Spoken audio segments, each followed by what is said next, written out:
Serena et Venus Williams figurent parmi les sœurs les plus accomplies de l'histoire du sport, avec un total combiné de 30 titres en simple et 14 titres en double en Grand Chelem. Cependant, leur parcours n'a pas toujours été facile. Peu importe combien de victoires en Grand Chelem elles ont accumulées et combien de fois les sœurs se sont associées pour remporter une série de titres en double, les événements tragiques qu'elles ont vécus leur ont laissé des cicatrices qui ne guériront peut-être jamais complètement. Voici l'histoire tragique des sœurs Williams. Les sœurs Williams s'entraînaient sur un court de tennis sale. Le parcours de Venus et Serena Williams vers la gloire du tennis est un récit remarquable de résilience et de détermination, façonné par leur éducation extraordinaire. Leur père, Richard Williams, avait compris le potentiel financier des stars du tennis et a décidé d'apprendre le jeu par lui-même en regardant des vidéos pédagogiques. Il a ensuite transmis ce savoir à ses deux jeunes filles, Venus et Serena. Entraînées à Compton, en Californie, un quartier marqué par la violence des gangs, les sœurs Williams s'entraînaient sans relâche sur des cours de tennis loin d'être idéaux. Leurs cours de tennis étaient souvent jonchés de seringues d'addicts, et les bruits de tirs aléatoires étaient un fond sonore inquiétant, mais quotidien, pendant leurs séances d'entraînement. Malgré ces conditions difficiles et dangereuses qui auraient découragé la plupart des gens, la famille Williams était animée par une vision du succès. Leur dévouement et leurs efforts constants ont finalement conduit à des réalisations extraordinaires. Richard Williams a été honoré par des intronisations au Hall of Fame de l'American Tennis Association et au Hall of Fame du tennis noir. Pendant ce temps, Venus et Serena sont devenues des légendes du tennis, dominant aussi bien en simple qu'en double. Pourtant, les souvenirs douloureux de leur environnement difficile restent une partie permanente de leur histoire. Venus et Serena Williams ont été témoins de violences armées. Les premières expériences de Venus et Serena Williams ont été marquées par une exposition terrifiante à la violence dans leur ville natale de Compton. Grandissant au milieu des tirs de balles incessants, les sœurs ont vécu des situations effrayantes dès leur plus jeune âge. Venus a raconté un incident particulier lors d'un événement en 2017, décrivant une fusillade qu'elles ont été témoins alors qu'elles s'entraînaient sur les cours de tennis. « Je me souviens qu'un après-midi, il y a eu une fusillade et nous nous sommes jetés au sol. Un homme est sorti du toit ouvrant et a commencé à tirer, puis nous sommes retournés à l'entraînement », a partagé Venus. À l'époque, Venus et Serena étaient trop jeunes pour comprendre pleinement la gravité de ce qu'elles avaient vécu. Elles ont raconté l'expérience traumatisante à leur mère, dont le désarroi était palpable. « Ma mère était tellement contrariée. Mais malheureusement, parfois, en tant que jeune, on peut s'habituer à cela. Et personne ne devrait avoir à s'habituer à cela, a réfléchi Venus. La violence qui les entourait était devenue tellement normalisée qu'il n'était pas rare que les sœurs se jettent au sol dès qu'elles entendaient un bruit suspect pouvant être le son d'un tir, un mécanisme d'adaptation né de leur besoin de rester en sécurité. Richard Williams a déclaré que les fans de tennis lui lancèrent des insultes raciales.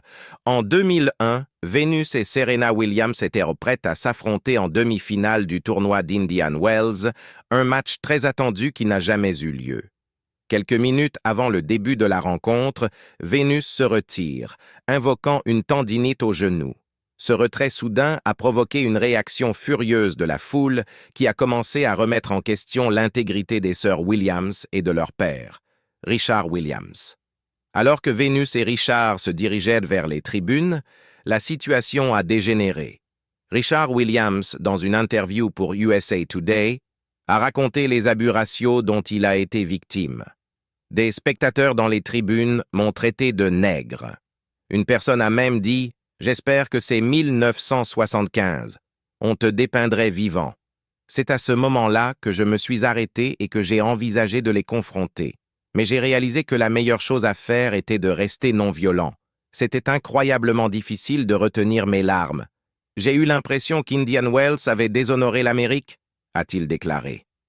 L'hostilité de la foule, que beaucoup ont perçue comme motivée par le racisme, a profondément blessé la famille Williams. Serena a réfléchi à cette épreuve dans un article pour le Time en 2015, notant à quel point cela a hanté sa famille pendant des années. Cela m'a hanté longtemps. Cela a hanté Vénus et notre famille aussi. Mais surtout, cela a mis en colère et attristé mon père, a écrit Serena. Malgré les souvenirs douloureux liés à Indian Wells, où elle avait passé des heures à pleurer dans les vestiaires, la décision de Serena de revenir au tournoi en 2015 a marqué un moment significatif de résilience et de force. Les sœurs Williams ont enduré le racisme dans le monde du sport.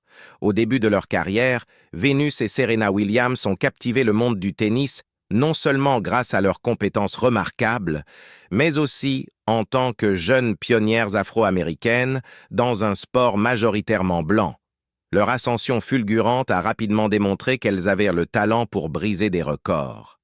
En 2000, Venus a marqué l'histoire en devenant la première championne afro-américaine de Wimbledon depuis la légendaire Althea Gibson, qui avait remporté des titres consécutifs en 1957 et 1958. Cependant, leur parcours a été terni par d'importants défis, notamment le racisme omniprésent. L'un des incidents les plus choquants s'est produit en dehors de l'arène du tennis. En septembre 2018, 3 joueurs amateurs de football australiens du Penguin Football Club ont participé à une démonstration profondément offensante de racisme. 2 des joueurs ont revêtu du blackface pour imiter les sœurs Williams, tandis qu'un 3e joueur a utilisé le blackface pour imiter Aliir Aliir, un joueur soudanais des Sydney Swans. La photo offensante a d'abord été publiée sur Facebook, mais elle a été retirée après une vague d'indignation, selon NITV. Malgré son retrait, l'image a largement circulé et reste une tache indélébile dans les archives publiques. Le Penguin Football Club a présenté des excuses par l'intermédiaire de l'ABC News australien, exprimant des regrets au nom des joueurs impliqués. Cependant, les excuses sont venues trop tard pour annuler la douleur causée par cet incident. Serena Williams avait l'impression de vivre dans l'ombre de Vénus. Certains pourraient affirmer que Serena Williams est la star la plus marquante des sœurs Williams. À ce jour, elle occupe la position impressionnante de numéro 15 au classement WTA, mettant en avant son talent exceptionnel sur les courts de tennis. Pendant ce temps, Venus Williams est classée numéro 40. Malgré le palmarès supérieur de Serena dans leur vie personnelle, Venus a toujours été la pionnière, avec Serena suivant de près ses pas. Cette dynamique n'est pas rare chez les frères et sœurs, en particulier chez ceux qui sont proches en âge, comme Venus et Serena. Serena elle-même a admis dans une interview avec Oprah Winfrey qu'elle avait passé une grande partie de sa jeunesse à imiter Vénus. Elle allait même jusqu'à imiter les choix de Vénus, au point de commander les mêmes repas lorsque la famille dînait à l'extérieur. Mes parents me faisaient commander en premier, mais une fois que Vénus avait commandé, je changeais d'avis, a raconté Serena. C'était difficile pour moi d'arrêter d'être Vénus et de devenir la personne que je suis. Ce n'est qu'à l'âge de 21 ans que Serena a pleinement adopté sa propre identité. Un jour, je me suis dit, je ne suis pas Vénus, je suis Serena, a-t-elle réfléchi. Vivre dans l'ombre de sa sœur aînée et tenter de reproduire chacun de ses gestes peut être un défi. Mais il est réconfortant de voir que Serena a pu surmonter ses insécurités et tracer son propre chemin. Tout a mal tourné après l'accouchement de Serena Williams. Dans une incroyable démonstration de force et de détermination, Serena Williams a participé à l'Open d'Australie 2017, alors qu'elle était enceinte de 8 semaines.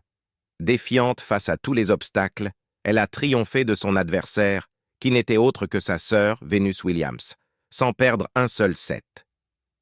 Après le tournoi, Serena a fait face à une situation difficile et urgente. Elle a accouché de sa fille par césarienne d'urgence après une chute soudaine du rythme cardiaque du bébé pendant les contractions, selon Vogue. L'opération s'est déroulée sans encombre et Serena et son fiancé de l'époque, Alexis Ohanian, ont accueilli leur petite fille, Alexis Olympia Ohanian Jr.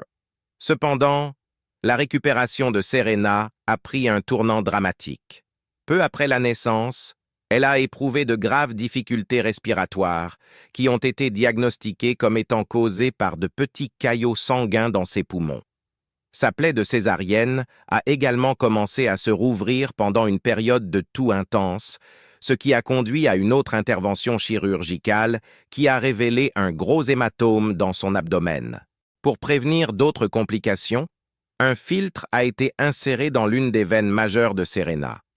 Finalement, Serena a pu rentrer chez elle, remplie de soulagement et de joie, prête à commencer sa nouvelle vie de mère. Je me souviens du premier jour où elle est arrivée et qu'elle a dormi avec moi. C'était tout simplement le sentiment le plus incroyable de tous les temps, a partagé Serena avec le magazine People. Sa famille a dû être profondément soulagée et ravie de la voir, elle et sa fille nouveau-née, enfin en sécurité et réunies à la maison. L'adversaire le plus difficile des sœurs Williams pourrait être le double standard. Lors de l'US Open 2018, Serena Williams s'est retrouvée au cœur d'une dispute conflictuelle avec l'arbitre Carlos Ramos. Le conflit a commencé lorsque Ramos a prononcé une violation, accusant Williams d'avoir reçu des signaux illégaux de coaching de la part de son équipe. Dans un moment de frustration intense, Williams a fracassé sa raquette sur le court, ce qui a entraîné une seconde pénalité pour cette explosion de colère lors d'un set crucial contre son adversaire, Naomi Osaka. Alors que sa colère grandissait, Williams a traité Ramos de voleur, ce qui a entraîné une violation supplémentaire pour abus verbal. Lors d'une confrontation en larmes, elle a soutenu que les joueurs masculins avaient eu des comportements bien pires sans subir de conséquences similaires. La controverse a été exacerbée par la perception que les joueurs masculins, comme Dominic Thiem, qui avait fracassé sa raquette pendant le même tournoi sans pénalité, ou la légende du tennis John McEnroe, connu pour ses accès de colère, faisaient face à moins de conséquences pour des comportements similaires. Cette disparité a mis en évidence les défis auxquels les femmes sont confrontées lorsqu'elles expriment leur frustration comparativement à leurs homologues masculins. Williams a canalisé son expérience en plaidoyer, utilisant cette occasion pour aborder le biais sexiste. Dans une lettre ouverte puissante publiée pour la Journée internationale des femmes en mars 2019, elle a confronté les doubles standards auxquels les femmes sont confrontées. Les femmes sont souvent qualifiées d'émotionnelles, d'hystériques ou d'agressives, tandis que les hommes qui affichent le même comportement font rarement face à des conséquences similaires, a-t-elle écrit dans Fortune. Ces stéréotypes créent des barrières significatives pour les femmes au quotidien, et nous devons continuer à remettre en question et à démanteler ces comportements injustes pour parvenir à un véritable progrès. Qui sont les autres sœurs Williams? Peu d'athlètes ont atteint le statut iconique de Venus et Serena Williams. Leurs noms sont presque synonymes de tennis, avec d'innombrables titres, trophées et records à leur actif. Mais derrière ces deux légendes se cache une partie moins connue de leur histoire. Elles font en réalité partie d'une fratrie de 5 sœurs. En grandissant, elles ont été élevées aux côtés de 3 aînés, Yetunde, Isha et Lindrea Price, qui ont joué un rôle crucial pour les aider à atteindre leur succès extraordinaire sur le court. Bien que Venus et Serena étaient destinées à la grandeur dans le tennis, leurs 3 sœurs ont fourni le soutien en coulisses qui a permis de rendre tout cela possible. Les sœurs Price partagent la même mère, Oracene Price, mais leurs pères étaient différents. Le père de Yetunde, Isha et Lindrea, Youssef Rachid, est tragiquement décédée alors qu'elles étaient encore jeunes. Malgré cette perte, la famille est restée incroyablement soudée, travaillant ensemble pour aider Venus et Serena à réaliser leurs rêves. Les sœurs aînées de la famille Price, bien que largement inconnues du public, ont été profondément impliquées dans la formation initiale de Venus et Serena au tennis. Elles les ont aidées de toutes les manières possibles, que ce soit en alimentant la machine à balles ou simplement en offrant un soutien émotionnel. Isha Price a même mentionné qu'elles étaient tout aussi dévouées au parcours tennistique de leur jeune sœur que leurs parents. Alors que la plupart des fans de tennis connaissent l'ascension de la famille Williams de Compton à la gloire mondiale, peu de gens savent beaucoup sur ces trois sœurs mystérieuses qui ont choisi de rester dans l'ombre. Elles ne sont peut-être pas sous les projecteurs comme Vénus et Serena, mais leur influence et leur soutien ont été essentiels pour façonner le succès de deux des plus grands athlètes de tous les temps. L'histoire tragique de la mort de la demi-sœur de Serena et Venus Williams.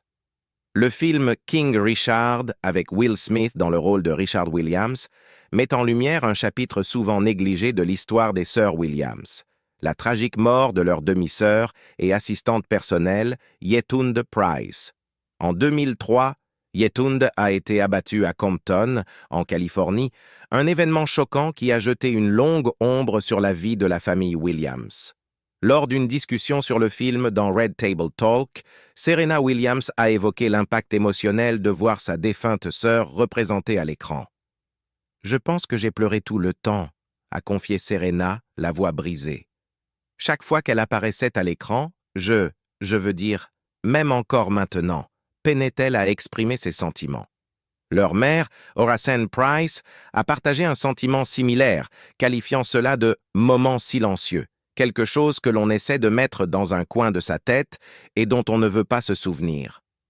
Cette réflexion rejoint les propos de Serena dans The Guardian en 2005 où elle avait admis « Je n'ai pas vraiment fait face à cela. J'essaie de comprendre comment y faire face. Mais il ne se passe pas un jour sans que j'y pense, et j'essaie de m'assurer de parler à toutes mes sœurs chaque jour. » La mort tragique de Yetunde Price à l'âge de 31 ans résulte d'une série d'événements malheureux. Alors, qu'est-ce qui a conduit au meurtre tragique de Yetunde à 31 ans et comment tout cela s'est-il déroulé? Le petit ami de Yetunde raconte la tragique fusillade. Roland Wormley, qui sortait avec Yetunde Price au moment de sa tragique mort, a ouvert son cœur sur les événements dévastateurs de cette nuit-là dans une interview exclusive avec Page Six. Le couple s'était rencontré seulement 5 mois plus tôt, lorsque Price avait assisté à la fête d'anniversaire de Wormley grâce à un ami commun. En repensant à cette première rencontre, Wormley se souvient comment il a été attiré par Price, qui était assise sur le côté pendant que les autres dansaient. « Je ne savais pas qui elle était. Mais je voulais juste m'assurer que tout le monde était heureux, » a-t-il partagé. Ils ont rapidement noué une connexion.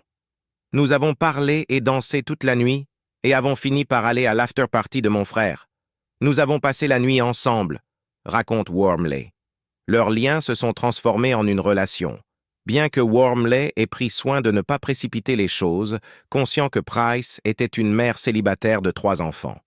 Je lui ai dit « Je ne veux pas te faire de mal et être dans la vie des enfants pour finir par nous séparer », a-t-il expliqué. Malgré sa vie exigeante en tant qu'infirmière, propriétaire de salons de beauté et assistante personnelle de ses sœurs célèbres, Venus et Serena, Price a trouvé du temps pour leur romance naissante. D'un autre côté, Wormley était impliqué dans la vie des gangs, un fait qu'il n'a pas caché à Price. Il a toutefois insisté sur le fait qu'il l'avait complètement séparé de ce monde. « C'était une vie totalement différente avec moi et elle », a insisté Wormley. Mais, tragiquement, cette nuit fatidique, Price est devenue une victime innocente de la violence même que Wormley avait essayé de lui épargner. Yetunde se trouvait au mauvais endroit au mauvais moment. Le 14 septembre 2003, Roland Wormley et Yetunde Price avaient prévu de sortir ensemble, mais Wormley a admis à Page Six qu'il avait oublié. Price l'avait appelé et appelé toute la journée, essayant de le joindre. Wormley lui a assuré qu'ils pourraient passer du temps ensemble le lendemain. Finalement, Price est venue le chercher chez un ami, mais comme elle avait bu, elle lui a demandé de conduire sa voiture. Bien qu'il n'ait pas de permis de conduire valide, Wormley a accepté et a décidé de prendre des rues moins fréquentées pour éviter de se faire repérer par la police. En conduisant, Wormley a remarqué que Price avait commencé à pleurer, ce qui l'a surpris. « Ça m'a vraiment perturbé », a-t-il dit. se souvenant de la façon dont il s'est senti désespéré de réparer les choses avec elle. Leur conversation a été interrompue lorsqu'ils ont passé les cours de tennis où Venus et Serena Williams s'entraînaient et des tirs ont éclaté. Quelqu'un a commencé à tirer sur leur voiture. Paniqué, Wormley a appuyé à fond sur l'accélérateur et a foncé à travers les feux suivants. « La vitre arrière est juste éclatée », a-t-il dit, la voix brisée par l'émotion. « Je m'arrête. Je n'ai pas vu où elle avait été touchée et maintenant je panique. C'était trop. » Dans un état de choc, Wormley a conduit directement chez sa mère, espérant obtenir de l'aide. Sa mère a rapidement appelé le 911. Mais lorsque les autorités sont arrivées, Wormley a affirmé que leur attention était moins portée sur la sauvegarde de la vie de Price que sur son arrestation. Il a allégué que la police avait laissé Price mourir dans la voiture pendant qu'il le détenait. Il se fichait de toute personne qui était noire ou venant à leur secours, surtout quand il s'agissait de violences armées, a-t-il partagé, ces mots lourds de tristesse et de frustration. Malgré ses tentatives désespérées de la sauver, Price a tragiquement perdu la vie cette nuit-là, une perte dévastatrice pour Wormley et pour toute la famille Williams. Serena réagit à la libération du meurtrier de Yetunde. Dans son interview avec Page Six, Roland Wormley a révélé les douloureuses conséquences de la tragique mort de Yetunde Price.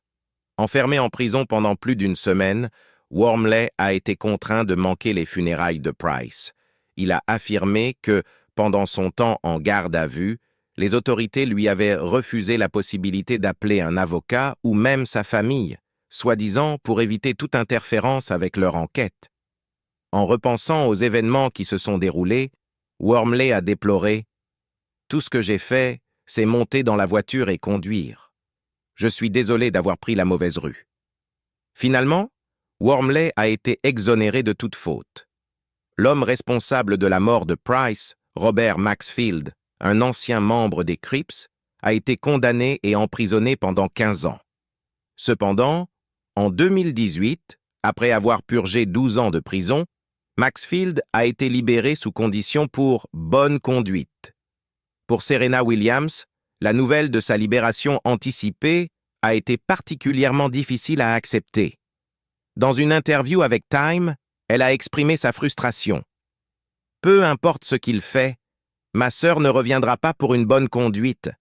C'est injuste qu'elle n'ait jamais l'occasion de me donner un câlin. Mais aussi, la Bible parle du pardon. Je n'y suis pas encore. » La douleur de perdre Yetunde continue de peser lourdement sur la famille Williams, en particulier lorsque Serena réfléchit à l'importance des enfants de Yetunde pour elle. « C'était difficile parce que tout ce à quoi je pense, ce sont ces enfants de Yetunde, et ce qu'ils représentaient pour moi. Et combien je les aime, » a partagé Serena. Bien que la vie de Yetunde ait été tragiquement écourtée, Venus et Serena sont déterminées à honorer la mémoire de leur sœur dans tout ce qu'elles font. Alors qu'elles poursuivent leur incroyable parcours dans le tennis et au-delà, l'héritage de Yetunde reste une force directrice dans leur vie. Et c'est ainsi que se termine cette vidéo. Que pensez-vous des histoires méconnues derrière l'ascension de Venus et Serena vers la grandeur du tennis? Commentez ci-dessous pour nous faire part de vos réflexions. Comme toujours, avant de partir, n'oubliez pas de liker cette vidéo et de vous abonner à notre chaîne pour nous soutenir. À la prochaine, au revoir.